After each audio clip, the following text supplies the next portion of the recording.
ఈ మూవీలో చాలామందికి ఫేవరెట్ అయిన సితారా గారు కూడా నటించారనమాట.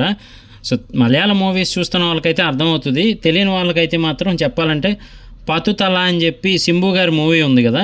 సో, అందులో 'సింబు' గారి చెల్లెలుగా నటిస్తారనమాట. ఆవిడైతే నటించారు ఈ మూవీలో. ఒక తోడు ఖచ్చితంగా కావాలి అనడానికి ఈ మూవీ అయితే చూడొచ్చనమాట. అంటే వయసులో ఉన్నప్పుడు కంటే కూడా వయసు అయిపోయాకే ఒక తోడు ముఖ్యం అనేది బాగా చూపిస్తారు. ఇది ఒక మూవీ సజెషన్ అనుకోవచ్చు. సో, ఏంటి అంటే శివ అనే ఓల్డ్ ఏజ్ పర్సన్‌కి వైఫ్ చనిపోయి చాలా కాలం అవుతుంది. అయితే ఇద్దరు కొడుకులు ఉన్నప్పటికీ వాళ్ళ లైఫ్ వాళ్ళు చూసుకుంటారనమాట. ఈయన మాత్రం ఒంటరి జీవితం గడుపుతూ ఉంటాడు.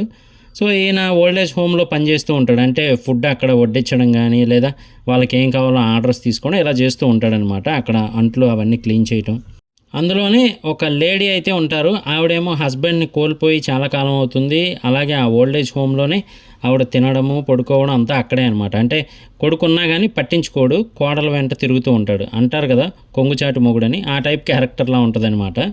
ఈవిడికి మాత్రం అలా ఓల్డ్ ఏజ్ హోమ్‌లో ఎవరు దిక్కులేనట్టు ఉండడం అనేది చాలా బాధగా అనిపిస్తూ ఉంటుంది. అదే టైంలో ఈ శివ అనే ఓల్డ్ ఏజ్ పర్సన్ ఆవిడని చూస్తూ ఉంటాడు, ఇష్టపడతాడు.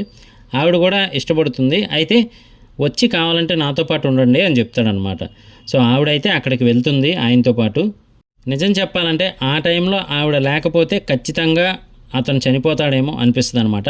అలాంటి సిచ్యువేషన్‌లో ఆవిడ కాపాడుకుంటుంది.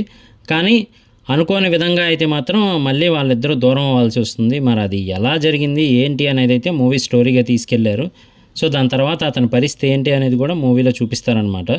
ఒక ఫీల్ గుడ్ మూవీ. అంటే ఎవరైతే మాకు మంచి కమర్షియల్ ఎలిమెంట్స్ అంటే ఫైట్స్, డ్యాన్సులు ఇలా కాకుండా ఒక మంచి మూవీ సాగాలి అనుకుంటారో ఆ మూవీయే ఇది. అలాగే ఆ కేరళ నేటివిటీ గానీ అదంతా కూడా చాలా బాగుంటుంది. పీస్‌ఫుల్‌గా ఉంటుంది మూవీ. ఫస్ట్ ఆఫ్ ఆల్ అయితే మాత్రం స్లోగా వెళ్తుంది.